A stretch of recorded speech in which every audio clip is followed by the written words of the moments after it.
toutes et à tous et bienvenue à cette émission dénommée Ma nourriture, ma santé, 10e numéro. Je rappelle que le thème principal de ce mois est le suivant: intoxication alimentaire, un danger de santé publique. Que faire? Et pour ce 10e numéro, nous abordons le sous-thème suivant: les causes issues de la transformation des produits. Nous en parlons justement avec Dr Larissa Yassine Kaboré-Waré, chargée de recherche à l'Institut de recherche en sciences appliquées et technologies, en abrégé IRSAT, un institut du Centre national de recherche scientifique et technologique, CNRST. Cette émission est réalisée donc en coproduction avec la Fondation Revie qui met à votre disposition des produits bio. Alors docteur, bonsoir et bienvenue sur ce plateau. Bonsoir Madame Ouedraogo. Docteur, comment se porte le CNRST? Le CNRST se porte très bien. D'accord. Pourquoi l'étape de la transformation alimentaire est sensible pour la sécurité alimentaire? Merci beaucoup. Donc, merci de l'opportunité que vous nous offrez de venir parler de ce que c'est que la transformation. Tout d'abord, la transformation, ce qu'il faut savoir, c'est que c'est l'ensemble des opérations qui permet en fait de passer d'un produit brut à un produit consommable ou valorisé et qui assure la qualité, la sécurité ou la conservation d'un produit. Et à cela, il faut dire que les objectifs de la transformation, c'est vraiment de permettre la conservation du produit plus longtemps. C'est également d'assurer la qualité sanitaire des produits.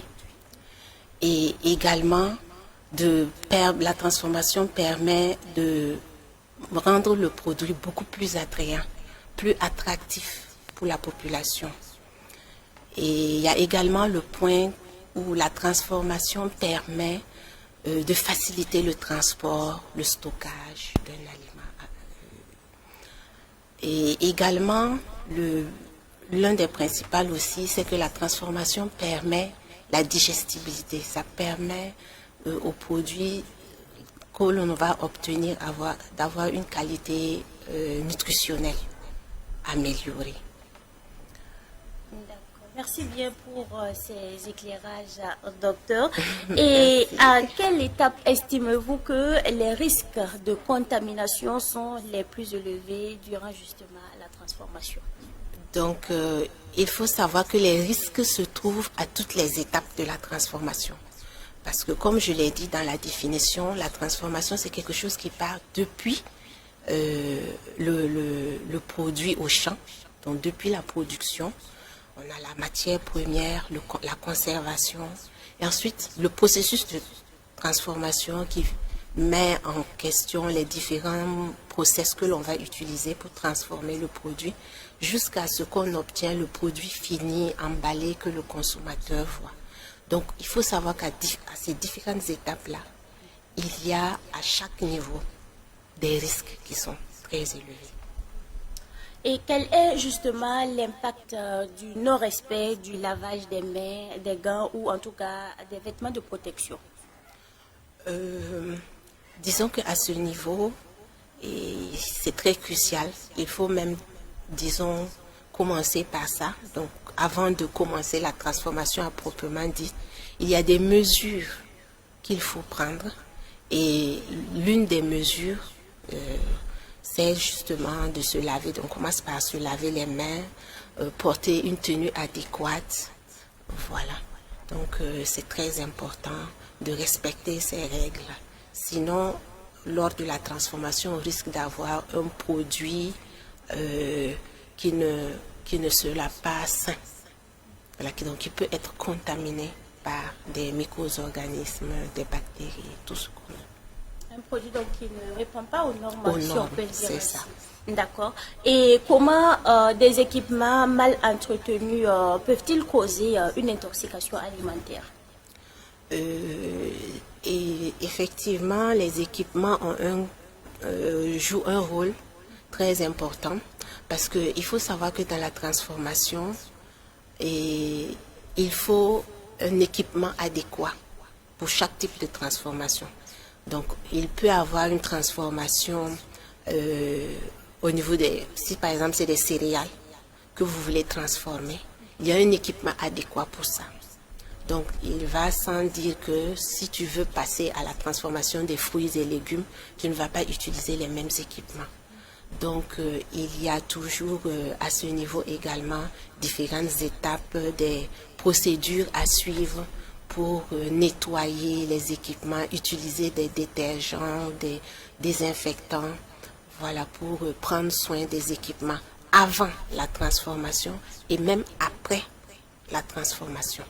C'est-à-dire, lorsqu'on arrive avec notre produit, avant de commencer à transformer, il faut nettoyer l'équipement. Lorsqu'on finit la transformation, on a obtenu le produit qu'on veut, on veut passer à une autre étape, il faut encore faire un nettoyage des équipements. Donc, ça va de soi. Et comment un environnement insalubre peut-il contaminer les aliments pendant donc, la transformation? La salubrité, en fait, dans la transformation, il faut savoir que, avant toute chose, il y a l'une des règles, des premières étapes dans la transformation, c'est le milieu. Donc, le milieu environnant dans lequel on va faire la transformation, il faut que ce milieu-là soit propre. Il faut faire un nettoyage complet des lieux, la salle, essayer de mettre tout ce qui est déchet séparé de la matière première que vous allez utiliser. Il faut également savoir que dans la transformation, il faut respecter ce qu'on appelle la marche en avant. Donc, notamment, commencer dans un milieu où, disons, on va faire les premières étapes qui consistent à faire le nettoyage, laver, trier, vanner. Donc, on va libérer quelques déchets à ce niveau. Et ensuite, il faut passer dans une autre salle où, là-bas, on va passer à une autre étape. Donc, à tous ces niveaux-là, donc, le milieu doit être vraiment très propre avant de passer à la transformation. Donc, elle est très importante pour pouvoir éliminer tout ce qui peut contaminer le produit par la suite.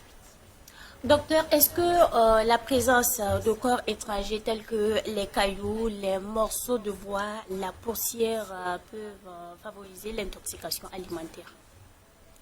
Tout ce que vous avez cité sont effectivement très dangereux et ils rentrent en fait dans les sources, ce qu'on appelle les sources de contamination. Donc on en a plusieurs et on peut avoir une contamination microbiologique, une contamination biologique, une contamination physique et une contamination chimique. Donc tout ce que vous avez cité, la poussière et tout, c'est les cailloux, c'est physique.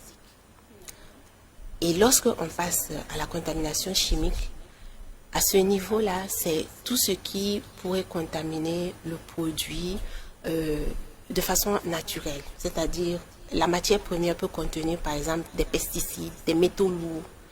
Donc, d'où l'importance à cette étape-là de vraiment tout faire pour que le produit soit, comment je vais dire, éliminé de toutes ces impuretés, de tous ces produits chimiques. Voilà. Donc, il peut même avoir des produits au départ qui sont contaminés par des parasites, donc tels qu'il y a des vers. Donc, si je prends l'exemple de la tomate, voilà, donc on peut avoir de la tomate et puis on ne sait pas qu'est-ce qui se passe. On a des petits vers qui sortent. Donc, il faut d'abord l'étape où on va éliminer tous ces éléments-là avant de passer à la transformation proprement dite du produit.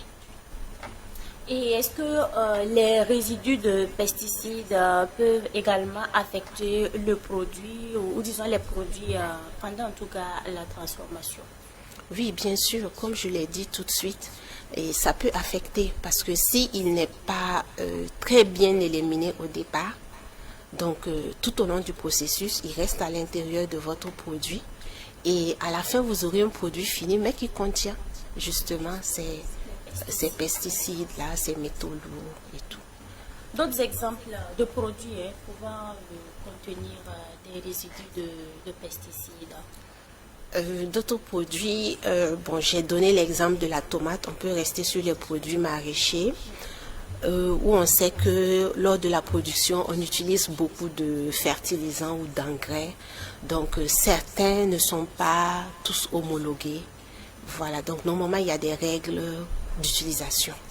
Et en général, on en met un petit peu trop, donc on peut avoir un produit très beau, donc de belles tomates, de beaux concombres, mais malheureusement qui contiennent des pesticides. Donc issus justement lors de la production en fait.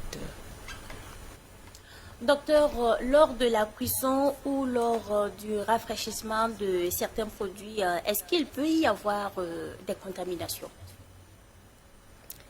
La contamination se trouve à tous les niveaux. Donc même à ce niveau, on peut avoir également des contaminations. Et est-ce que la mauvaise gestion des eaux usées peut contaminer certains produits, fruits, légumes pendant la transformation? Effectivement, on peut avoir ce type de contamination. Et si vous vous souvenez, j'ai dit précédemment qu'il fallait, dans la transformation, respecter ce qu'on appelle la marche en avant. Donc, c'est quoi? Ça veut dire que au départ, on est dans une pièce. On va faire les premières étapes qui sont le lavage, le triage. Et lorsqu'on finit cette étape, on passe à une autre étape. Et à cette étape, ce serait mal vu de revenir en fait dans la première salle par exemple pour par exemple conditionner un produit. Donc en ce moment, il y a des risques de contamination ou ce qu'on appelle également les contaminations croisées. Donc bien sûr, si la première étape, vous n'avez pas, comment je vais dire ça, éliminé tout ce que vous deviez éliminer comme déchets, les eaux usées, parce que vous avez lavé, et voilà. Et si vous ne vous êtes pas débarrassé de cette eau, et que vous ramenez encore le produit fini dans cette pièce, donc il va sans dire qu'il y aura effectivement des contaminations. Voilà. Donc ce type de contamination-là peut justement se faire à ce niveau-là. Donc d'où l'importance dans une unité de transformation de vraiment drainer, de savoir comment en fait se débarrasser de ces déchets. Voilà, donc il faut vraiment, c'est un point vraiment très important. Voilà, il ne suffit pas juste de produire, mais savoir qu'est-ce que, après les drèches que nous avons de nos produits, qu'est-ce que on va faire. Est-ce qu'on, ça peut avoir une autre vie, on peut l'utiliser pour peut-être fertiliser des sols ou tout, comme aussi c'est vraiment des déchets, donc on ne peut pas réutiliser, donc il faut vraiment le jeter. Mais le jeter où? Donc il faut voilà, s'intéresser à où canaliser ça, l'envoyer vers un espace bien défini pour les déchets. D'accord. On espère en tout cas que le message est passé. Et docteur, est-ce que pendant la cuisson, la friture ou en tout cas le séchage des produits, il peut avoir des risques d'intoxication alimentaire? Oui, on peut avoir des risques à ces différents niveaux parce que, comme je l'ai dit, c'est en fait des mesures qu'il faut prendre, des mesures, des règles d'hygiène à respecter pour avoir un produit sain. Et donc, lorsque on fait ces différentes transformations et que les mesures ne sont pas prises, donc il va sans dire que effectivement on peut avoir des intoxications alimentaires. Donc, je peux aller par exemple, un exemple sur le lait. Donc, on a par exemple le lait, tu as le lait frais qui arrive et normalement, il faut le pasteuriser pour essayer de le conserver plus longtemps. Donc, imaginons que les choses ne sont pas très bien faites lors de la transformation ou lors de la pasteurisation parce qu'il faut aller jusqu'à une certaine température donnée. Donc, imaginons que la pasteurisation, vous n'avez pas atteint cette température-là. Donc, vous pensez que le produit est bon, vous l'emballez. Et maintenant, pendant que le produit est emballé, il va commencer en fait à se détériorer, à se dégrader. Et un consommateur lambda vient, il achète en surface et il le consomme. Après, il a des troubles digestifs.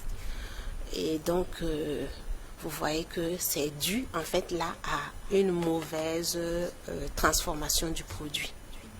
Voilà, donc ça dépend en fait de tous des produits. Voilà, donc si je prends un autre exemple sur des produits frais, donc ils doivent être par exemple réfrigérés pour pouvoir allonger un peu leur durée de vie. Donc, imaginons que vous n'avez pas une bonne température. Vous n'arrivez pas en fait à réfrigérer le produit correctement. Et donc, un consommateur peut venir l'acheter et puis après la consommation, il a des indigestions. Donc, tous ces problèmes-là peuvent arriver. Maintenant, il faut souligner aussi qu'il y a la forme chronique qui est, par exemple, parce que tout ce que j'ai cité, les troubles digestifs, les allergies, ça c'est immédiatement après avoir consommé un produit. Il peut arriver qu'on consomme un produit tout le temps, pendant des années, et il se trouve qu'à chaque fois qu'on le consomme, il est en fait mal transformé, ou bien il contient peut-être des toxines. Et au fil des années, au fil du temps, on a un autre problème de santé, donc qui peut aller à la mort, à des problèmes tels que des cancers. Donc c'est dû aussi à ça. Donc, ça c'est à long terme. Voilà, à long terme. Donc je précise, c'est à long terme. D'accord. Docteur, nous allons à présent suivre un micro-trottoir et on revient pour la suite de l'émission. D'accord, merci. Je pense qu'il peut y avoir des risques d'intoxication parce que pendant la transformation, il peut y avoir des produits chimiques. Donc, lorsqu'il y aura des produits chimiques, ça pourrait affecter la nourriture pendant la transformation. Je fais confiance aux produits alimentaires fabriqués au Burkina Faso, puisque je crois que quand c'est fabriqué au Burkina Faso, bon, il y a moins de risques d'intoxication que fabriqué ailleurs. Bon, au Burkina Faso déjà, bon, je crois qu'il n'y a pas de... Pendant la transformation, je crois qu'il n'y a pas plus de produits chimiques. Mais ailleurs, bon, on ne peut pas savoir, mais je crois qu'il y a trop de produits chimiques. Bon, sûrement, bon, il y a des contrôles pour ça. Donc, s'il y a risque, en tout cas, on ne va pas prendre du temps à le savoir. Donc, j'ai confiance que, en tout cas, il y a beaucoup d'intention là-dessus.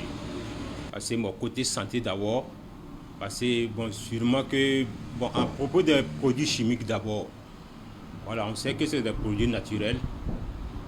Maintenant, ce qui fait que, par exemple, nous autres, on ne s'implique pas à ces côtés-là, bon, c'est dû au coût. Voilà, ce qu'on fait ici, là, bon, souvent, c'est le coût qui fait que nous, on n'achète pas comme ça.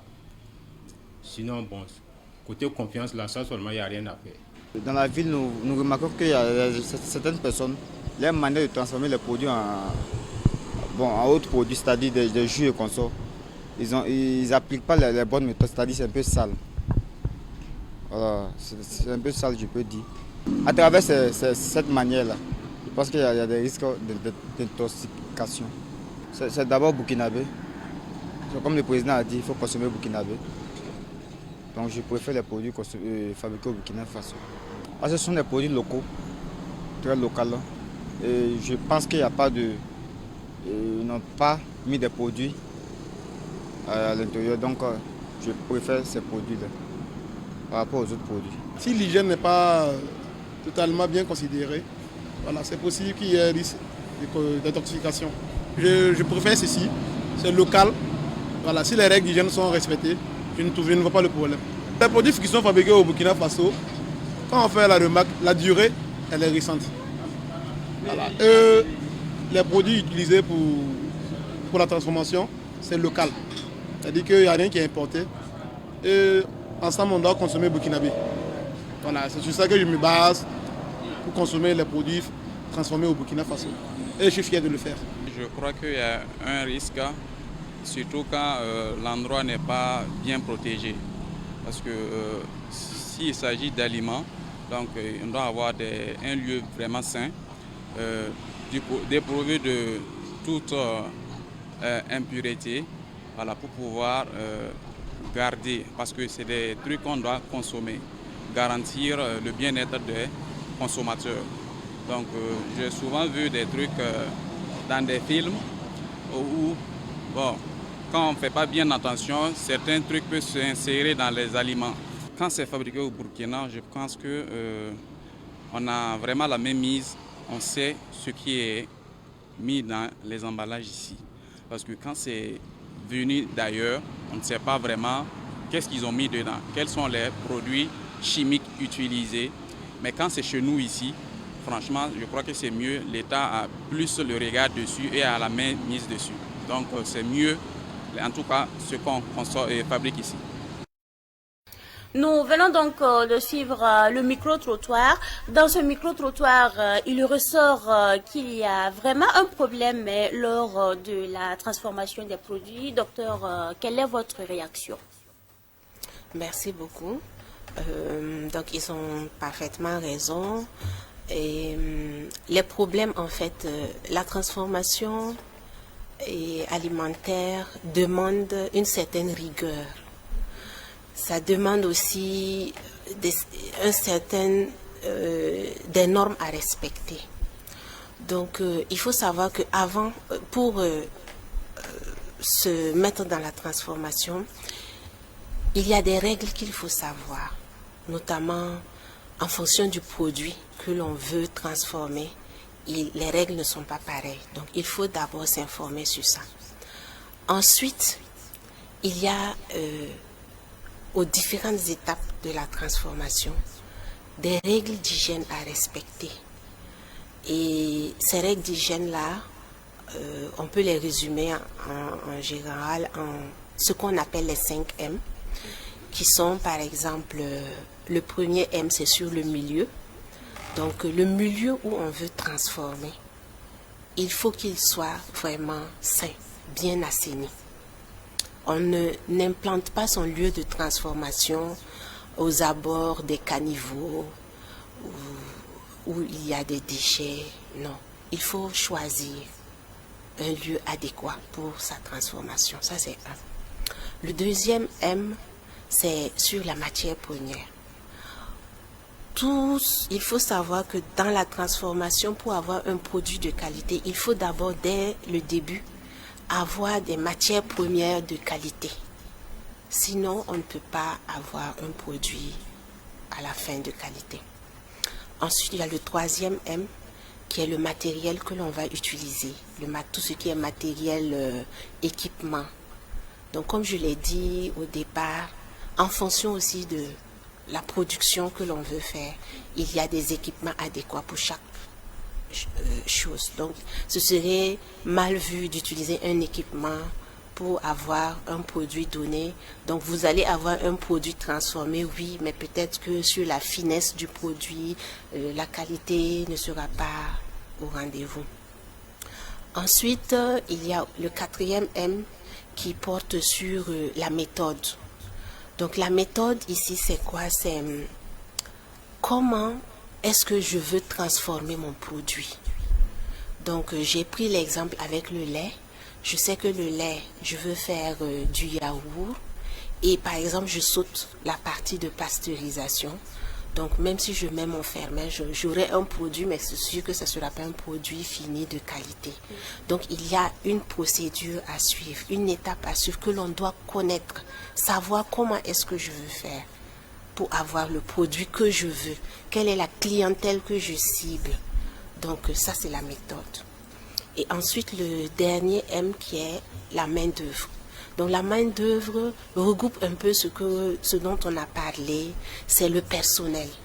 C'est pourquoi l'importance de porter des charlottes, des gants, une blouse. Donc tout ça fait partie des règles d'hygiène à adopter dans la transformation.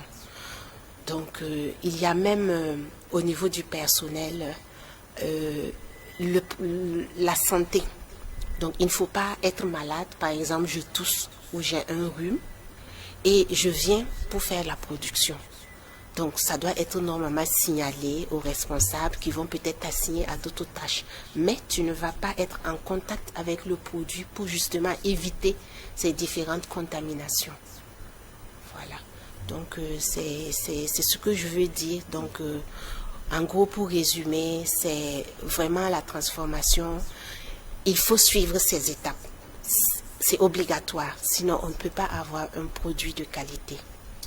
Docteur, vous avez tantôt parlé des règles d'hygiène.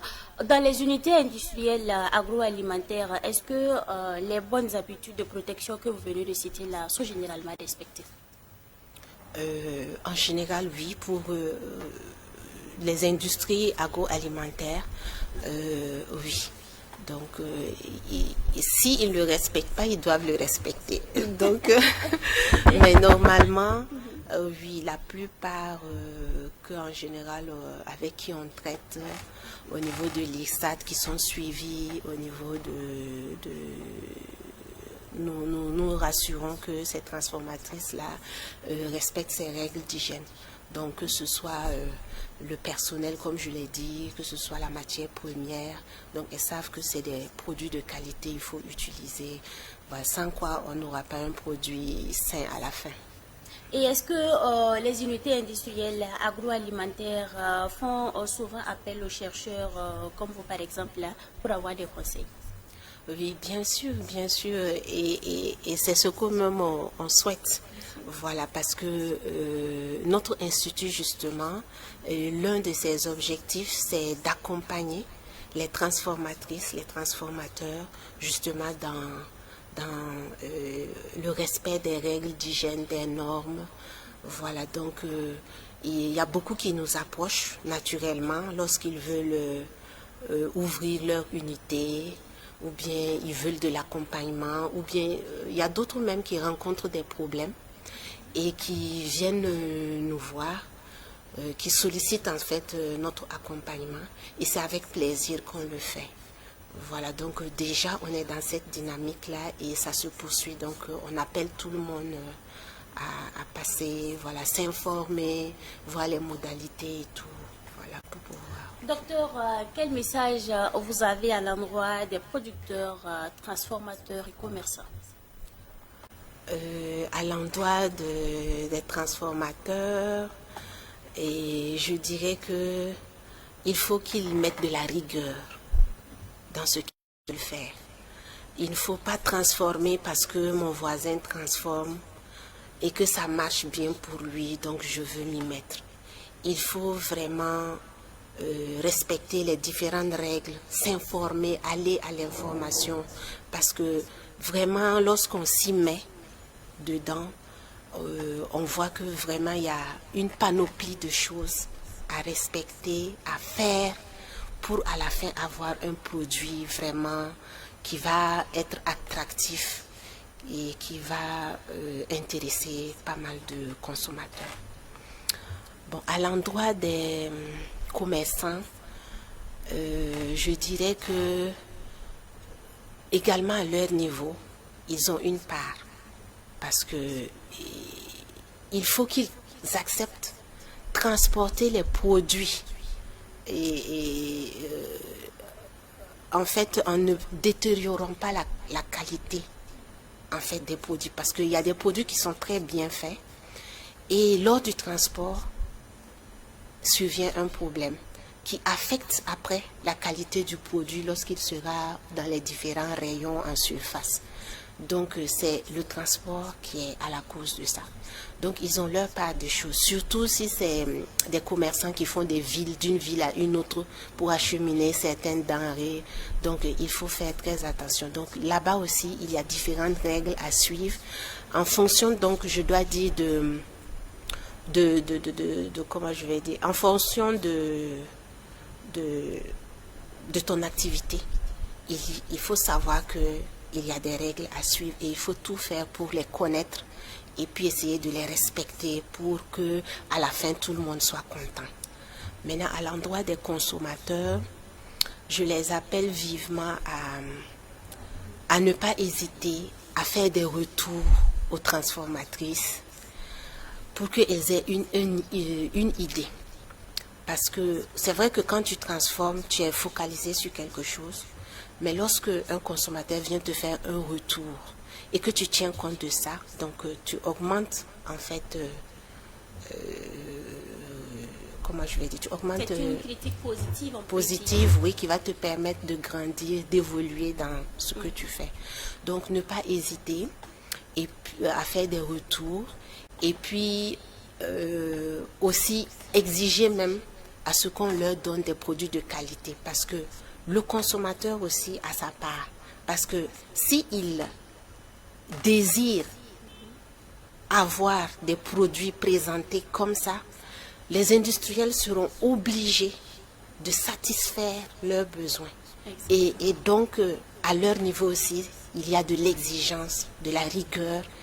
Donc, d'une part, chacun en fait dans la balance. Les responsabilités sont donc partagées. Voilà, c'est ça. D'accord, il y a tellement de choses à dire, docteur. Tellement malheureusement, nous sommes à la fin de l'émission. Merci beaucoup, ce fut un plaisir. D'accord, le plaisir est vraiment partagé. Et je rappelle donc que nous étions en entretien avec le docteur Larissa Yacine Kabouré-Ouare, chargé de recherche à l'Institut de recherche en sciences appliquées et technologies, ICSAT, un institut donc du Centre national de recherche scientifique et technologique CNRST. Et nous pouvons dire que cette émission vous a permis de comprendre comment les étapes de la transformation peuvent justement favoriser l'intoxication alimentaire. Merci à vous, docteur, d'être passé sur ce plateau. Merci à toute l'équipe de production et réalisation. Merci à vous, chers téléspectateurs et téléspectatrices. Quant à moi, je vous donne rendez-vous très prochainement pour un nouveau numéro de votre émission dénommée Ma nourriture, ma santé. Je rappelle que cette émission est coproduite par Savane Media et la Fondation Revue. On se dit bye bye et à très bientôt.